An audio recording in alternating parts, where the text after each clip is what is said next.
Дизайнер Алена. Рассказывай, кто придумал образ вашей команды? Работали мы сообща, всей командой. Решили выбрать стиль пинап. Очень вкусный и сладенький. Одежду готовила непосредственно для конкурса, либо же брала из каких-то своих старых коллекций? Изначально хотела взять из старых коллекций, но все-таки пришлось пошить.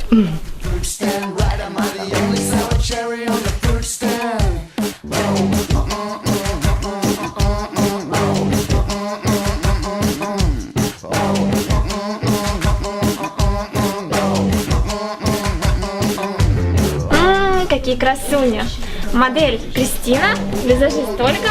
С нами поделился ваш дизайнер, что вы работаете в стиле пинап. Да, мы выбрали стиль пинап, мы как бы единодушно всей команды сошлись, поэтому мы выбрали образ яркий, сочный, красочный, игривый. Нам нужны девочки, которые будут привлекать внимание и заряжать оптимизмом.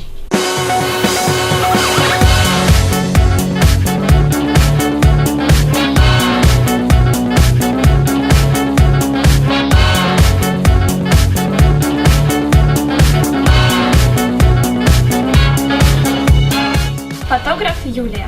Ваша команда подготовила образы девчонкам в стиле пинап. Для вас это первая фотосессия?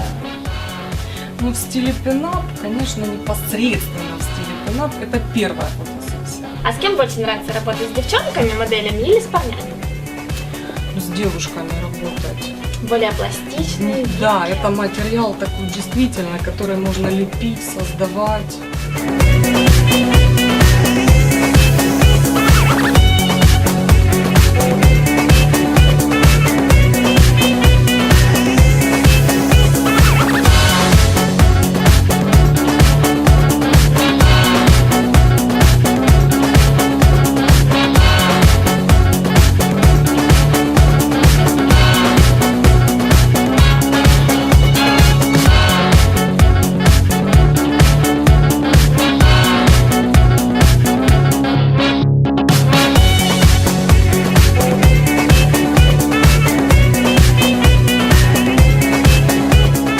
Красивущие девчонки.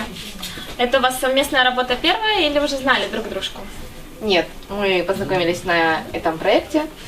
Нам очень понравилось работать, потому что работать было действительно легко. Нас объединяло одно общее качество – простота и вкус. И еще нам чудом повезло, что девочки попались с формой с хорошей. Потому что сейчас девочек много худеньких, а как раз под пинап нужны сочные дамы со вкусом, с таким. Вот, нам очень сильно повезло.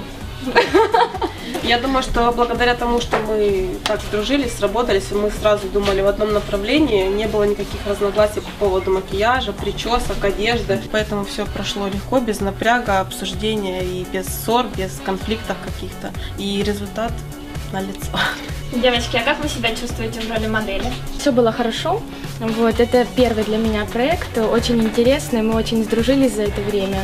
И новые эмоции, новые впечатления. У нас очень дружный коллектив, мы как-то так весело, отлично провели вместе время, подготовились. Конечно, в таком коллективе и моделью побыть приятно, комфортно, интересно и весело.